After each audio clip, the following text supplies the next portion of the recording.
Hey folks, this is Nick, the community manager for Shard Tabletop.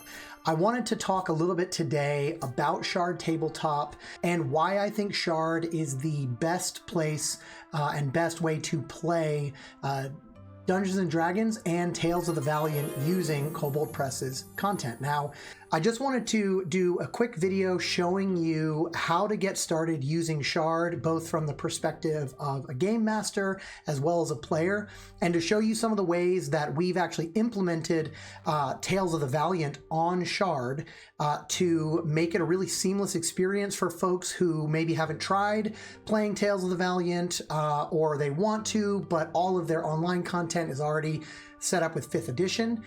So we're going to talk a little bit about today the ways that you can use ToV and access the other Kobold Press content on Shard. So without further ado, let's jump right in. Okay, before we get started on how to use Shard, I first wanted to just hop over to our marketplace and show you just the sheer amount of content that we have available from Kobold Press. So there's 80 products in the marketplace now, and that number grows every month. I mean, almost any Kobold Press title that you can think of is on Shard. If it's not already on here, chances are it's on its way. Our 3 primary subscriptions that we expect most folks to use that really want to get the best Kobold Press experience are going to be the player subscription, the game master subscription, and the Tales of the Valiant starter kit. Before I talk about kind of what those look like on Shard, I just want to give you a quick overview of how to use Shard. So we're going to jump on over to the main play page. Okay, so here I am on the Shard homepage. As you can see here, I've actually gone over to my Kobold Press rule set that I created that will default to the Black Flag role-playing system. To get started with creating your first character, you're just going to click on New Character, as you'd expect. It has a random name generator. Let's go with Hickson Tinglum.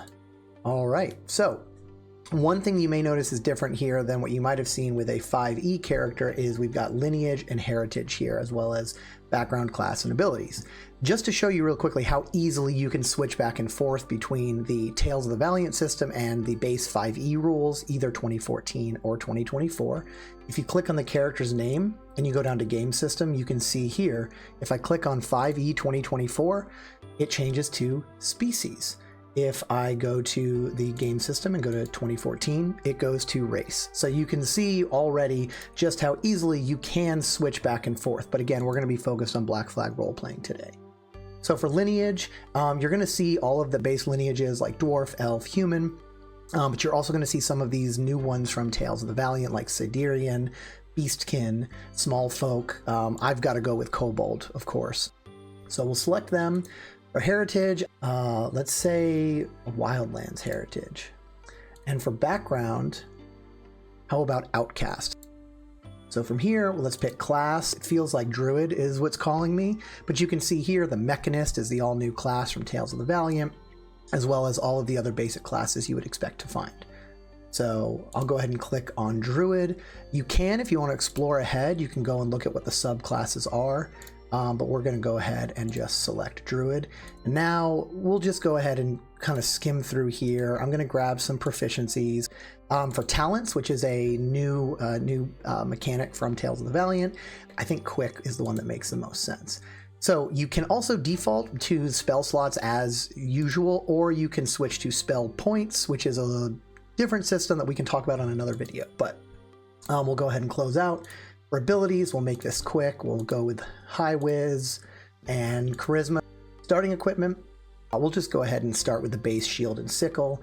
And for spells, I have a lot of spells on Shard, and even after I've disabled a lot of mine, some of these are ones that I've created or brought over. So to simplify this, I'm just going to go over to our advanced filter, and I'm going to go to Source, and I'm going to go to the Tales of the Valiant Player's Guide, and just limit us to these base cantrips and spells. So we'll say Druidcraft, Poison Spray, and Shocking Grasp for my cantrips. And if you're someone who's new and you're like, oh, what do these spells do? You can always just click on them, see what exactly it is they do, and then even see what source they come from. So we'll go ahead and say Cure Wounds, Animal Friendship, Fog Cloud, and Thunder Wave. Okay, so last step is to go ahead and pick your token. So you can either go to upload something directly from your computer, you can search the web, or you can pick a token from what you already have on Shard. Now, by default, it's going to go to character tokens. So I could pick like this Kobold here, or ignore this one, Pixar. If I remove character token and I just type in Kobold, I could say pick this Kobold, which is clearly not a token, it's artwork. But if I click on it, it will bring up the menu for me to create a character token from it. So I can zoom out, I can set it however I'd like, I can pick the border.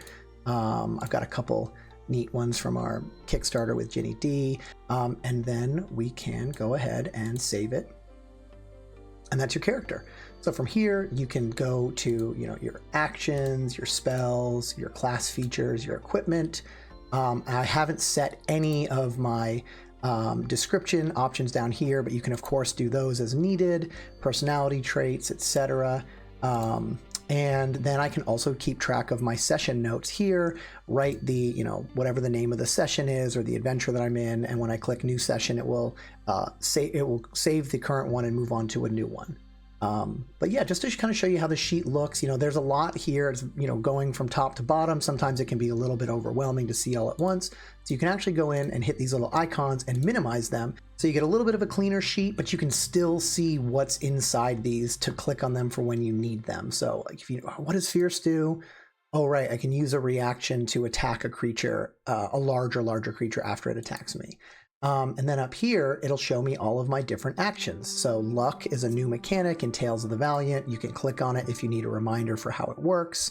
Up here, you can see is the tracker for luck. And actually, if I click this little button here, that will use up my luck die. And then if you go over here, you can see like Nature's Gift. I can heal for 2d4 if I use it. I will go ahead and roll that. And now if I were in a campaign with someone, they would see this in chat and they'd be able to actually click on this number and heal for the amount. So it looks like I'm down 2 hit points. I believe this is from increasing my Constitution modifier from when we started. So I'll go ahead and click on that button and hit heal 4 HP. And there we go. My hit points have gone back up to 10. And then from here, you're ready to join your first campaign. So let me actually jump over to the campaign mode and then I'll show you what that looks like. So hang tight. In order to join a campaign, we've got to create a campaign. So you click here on new campaign and we're going to pick the adventure. Let's go ahead and limit it to Kobold Press, and it's called Caverns of the Spore Lord. And that will actually by default name the campaign that, but you can change it to whatever you'd want here. It's using my Kobold Press rule set. So I'm going to go ahead and press OK. And we jump right into the adventure. So over here on the right is going to be the book, the middle is my menu, and the left is going to be where I can see monsters, creatures, characters, and the chat log. Now, if this isn't how you want to approach your campaign and manage it visually, you can always go ahead and minimize the tracker over there. Like this is great for when you're doing campaign prep and you don't need that. You can also grab this and move it around kind of as you need. So let's say you've just started. You can go here to kind of go through the book. Again, we can minimize this and kind of read through to prep for the adventure. And once we've done that and we're ready to go ahead and invite our first character, we can go to hit invite. You can either email them or you can click copy to clipboard and send it to the person. So okay, here we are back at the home page with my character Hickson. I'm going to go here and I'm going to copy and paste the link to join the campaign. And now it says, thank you for joining. I can either join my existing character, create a new one, or decide later. And we're going to hit join my character to campaign. And we are going to type in Hickson. Go ahead and select. And now Hickson is in the campaign. And here on the right, we can't see anything because the GM has not unfogged the map, has not shared any artwork. And I might want to, let's say, go ahead and start to equip my gear, make an attack with my sickle, and then from there, roll some damage. All of those things will start to show up in chat. Now, I am zoomed in for the purposes of this video, but some folks might play with something more like this so they can see everything on their screen. But yeah, we'll go ahead and zoom back in. Go back to full screen, and so that's what it looks like from the character side of things. So I'm going to go back to the GM, to show the map so you can start to see kind of what it looks like from their perspective. Okay, so here we are back at the campaign view from the Game Master's perspective. And let's just pretend for the sake of this example that we're just running a one-person campaign with Hickson as the lone kobold here to enter the caverns of the Spore Lord. Now, if I were to switch back over to Hickson, as you recall, they could not see anything on the map, and that's because it is completely fogged. So rather than run you through like how to run the whole campaign, I feel like the best thing to show you is just how to run and how simple it is to run an encounter on Shard from the Game Master side of things. So let's go ahead and add Hickson to the map. So if you click on the map, there's monster actions, character actions, add map, new encounter. If I go to character actions, I can click huddle characters. And now if I zoom in way down here, you see Hickson, but the map is still fogged for him. So let's say for Hickson's perspective, we're going to go in here and let's unfog the whole little town for him so he can see what the town looks like and the entrance of the tunnel that he's getting ready to head into.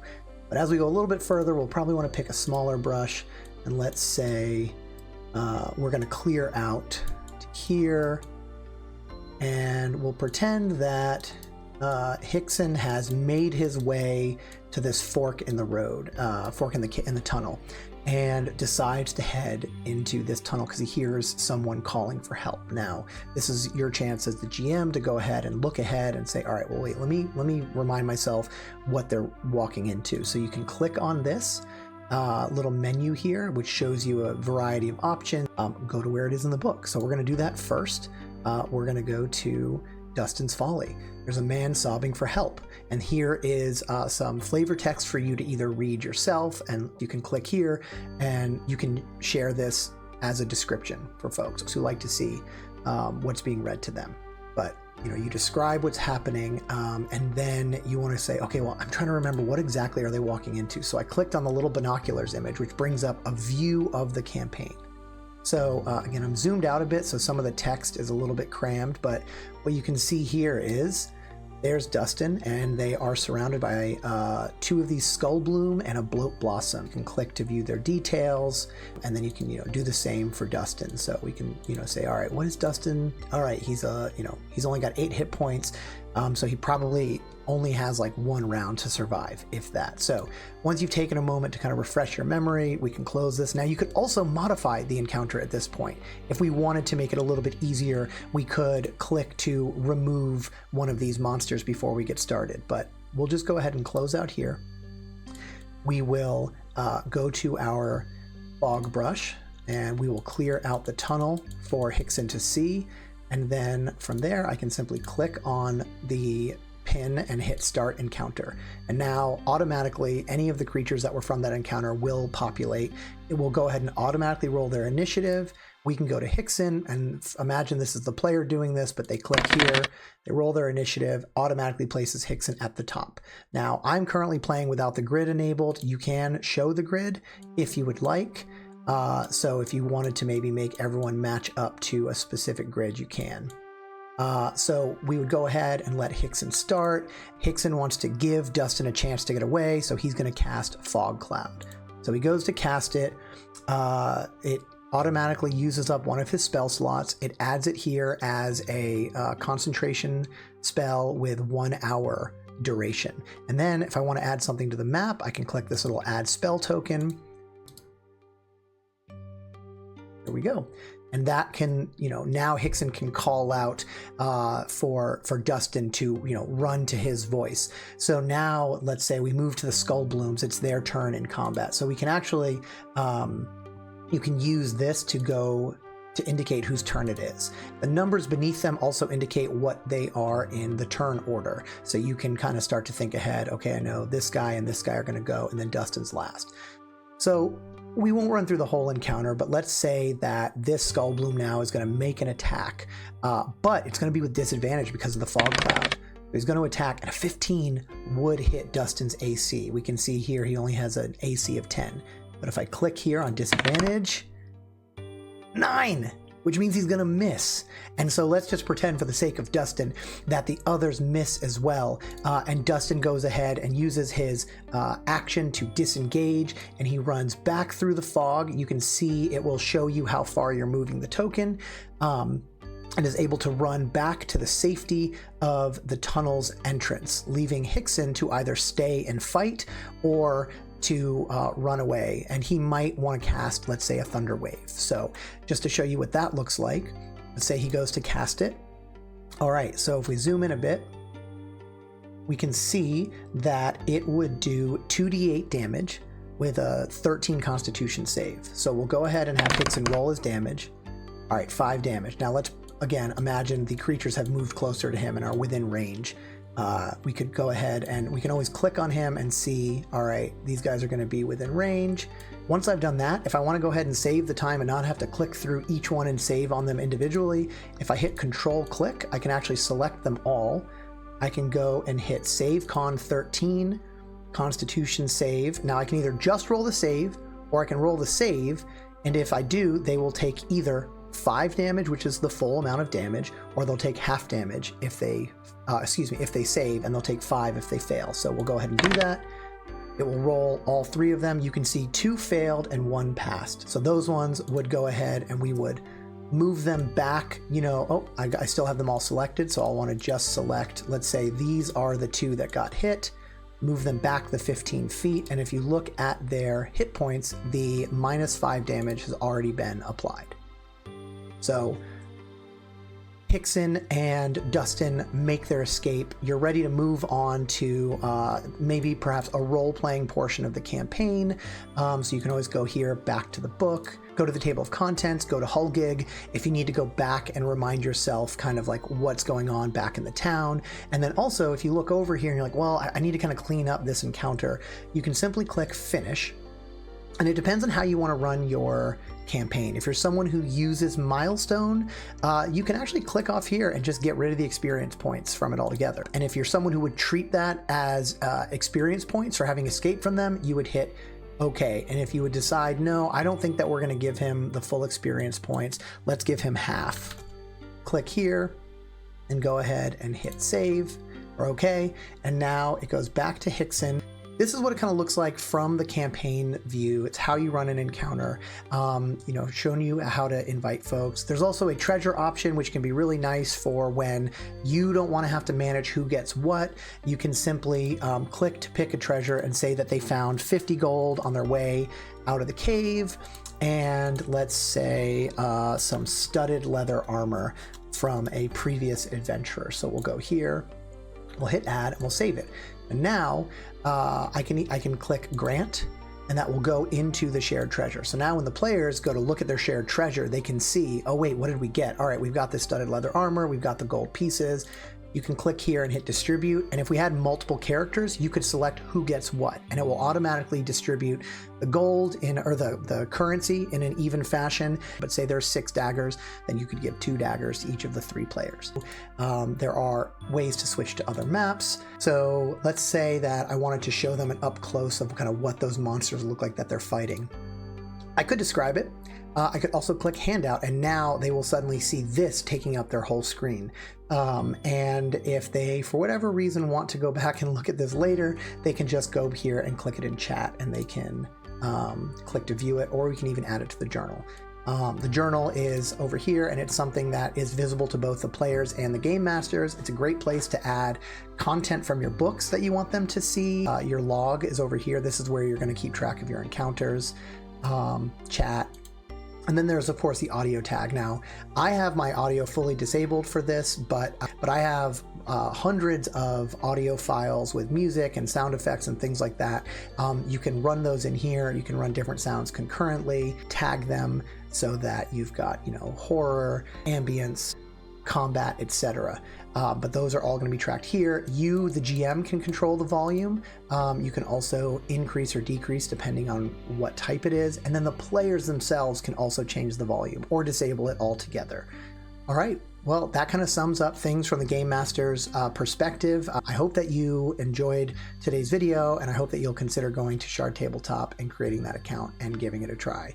And definitely shout out to Kobold Press for being our longest partner and publisher with whom we have the most amount of titles in our marketplace. So thank you, Kobold Press. We love you guys. All right, take care.